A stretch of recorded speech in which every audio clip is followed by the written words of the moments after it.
প্রবীণদের উদ্যোগে এ যেন ছাত্রছাত্রীদের জীবনে বাড়তি পাওনা। সন্তানের ভবিষ্যৎ জীবনকে মজবুত করতে দলে দলে অভিভাবকেরা ভিড় করলেন, কারণ সফলতা পেলেই মিলবে বিশেষ বৃত্তি। পাশাপাশি দরিদ্র মেধাবী শিক্ষার্থীদের জন্য রয়েছে বিনামূল্যে টিউশনের ব্যবস্থা। উত্তর চব্বিশ পরগনার মাটিয়া থানার ধান্যকড়িয়া বয়েজ স্কুল ও বালিকা বিদ্যালয়ে উষা কিরণ মেধা অন্বেষণ পরীক্ষা দিতে প্রায় 1000 পরীক্ষার্থী ভিড় করেছিল। ক্লাস 1 থেকে 8 পর্যন্ত পড়ুয়ারা এই পরীক্ষায় অংশ নিয়েছিল, আর বাইরে তখন এদের অভিভাবক অভিভাবিকারা উৎকণ্ঠায় অপেক্ষা করছেন। তবে এই বিশাল কর্মযজ্ঞের নেপথ্যে রয়েছেন একদল ব্যতিক্রমী মানুষ। 15 বছরের তরুণ থেকে 84 বছরের প্রাক্তন সরকারি কর্মচারীরা। তাদের সম্মিলিত প্রয়াসে সুশৃঙ্খলভাবে সম্পন্ন হলো এই পরীক্ষা। উদ্যোক্তাদের দাবি, এই উষা কিরণ মেধা অন্বেষণ পরীক্ষা শুধুমাত্র মেধা যাচাইয়ের জন্য নয়, এর ভাবনা অনেক সুদূর প্রসারী। বলা যেতে পারে জীবনের প্রথম বড় পরীক্ষার ভয় কাটিয়ে ওঠার এটি একটি প্রাথমিক ধাপ। অভিভাবকরাও বলছেন, ভালো ফল করার চেয়ে পরীক্ষা কেন্দ্রের চাপ সামলে নিতে শেখাটা কিন্তু পড়ুয়াদের কাছে অনেক বেশি জরুরি। আগামী দিনে আরো পরীক্ষা আসছে, তাতে করে ওদের ছোট থেকে শিক্ষাটা পেয়ে হয় আরো এখন থেকে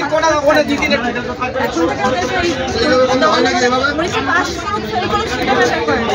ব্যাটারটা হচ্ছে ওরা শিখছে, বড় হলে যে অসুবিধাটা হওয়ার সেটা হয়তো কেটে যাচ্ছে।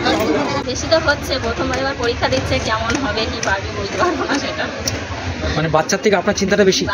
বাচ্চার কোনো টেনশন নেই, টেনশন তো গার্জিয়ানদেরই হয়। এই পরীক্ষা ব্যবস্থাকে সুশৃঙ্খলের মোড়কে যেভাবেই নানা বয়সী মানুষেরা বেঁধে রাখলেন, তাতে কুর্নিশ জানালেন সকলে। এই বয়সে যেখানে মানুষ অবসরে শান্ত জীবন খোঁজেন, সেখানে এই প্রবীণরা সম্পূর্ণ বিনা পারিশ্রমিকে সামাজিক দায়বদ্ধতা পালন করে চলেছে। তাদের তত্ত্বাবধানে পরীক্ষার্থীরা ওএমআর শিটে পরীক্ষা দিচ্ছে, যা তাদের ভবিষ্যতের প্রতিযোগিতামূলক পরীক্ষার জন্য প্রস্তুত করছে। বলা ভালো, এই ছোট ছোট পরীক্ষাগুলোই তাদের মধ্যে চাকরির পরীক্ষার জন্য প্রয়োজনীয়তা, মানসিকতা এবং নির্ভীকতা তৈরি করে দেবে। উষা কিরণ সংস্থার সম্পাদক কৈলাস সাহু জানালেন, 2004 সাল থেকে এই পরীক্ষা বহু ছাত্রছাত্রীকে ভবিষ্যতের জন্য প্রস্তুত করেছে, যাদের অনেকেই আজ সমাজে প্রতিষ্ঠিত। আমরা দেখছি কলকাতা বা অন্য জায়গায় তারা কিন্তু আগিয়ে কিছু বেসিক ব্যাপারে, পড়াশোনাটা যে খুব একটা ভালো করে তা না, কিন্তু কত বেসিক ব্যাপারে তারা অনেক উন্নত। আমরা এই চেষ্টা শুরু করেছি যে আমাদের গ্রামাঞ্চল ছেলেরা যাতে আপডেটেড হয়ে যায়, সমস্ত ব্যাপারে তারা যাতে অগ্রণী ভূমিকা নিতে পারে। এই জন্য আমরা এই পরীক্ষাটা আরম্ভ করেছি আপনার 2008 থেকে। মাঝে কয়েক বছর বন্ধ ছিল, তারপর আবার ধারাবাহিকভাবে চলছে।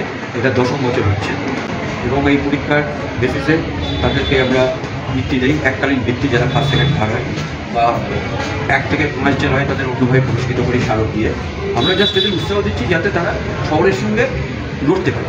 শুধু পরীক্ষা দিয়ে কাজ শেষ নয়, উত্তীর্ণদের জন্য রয়েছে বিশেষ বৃত্তি এবং দরিদ্র মেধাবী শিক্ষার্থীদের জন্য বিনামূল্যে টিউশনের ব্যবস্থা করে উষা কিরণ। প্রাক্তন সরকারি কর্মচারীদের এই মানবিক কর্মকাণ্ডকে কুর্নিশ জানালো গোটা শিক্ষামহল। কেমন কি পারবে, কতটা ট্যালেন্ট আছে ওর মধ্যে, এটা জানার জন্যই দিয়েছি। আচ্ছা, তো কি মনে হচ্ছে তার? দেখা যাক কতটা কি করে। ব্যুরো রিপোর্ট, ভুবনগ্রাম সংবাদ।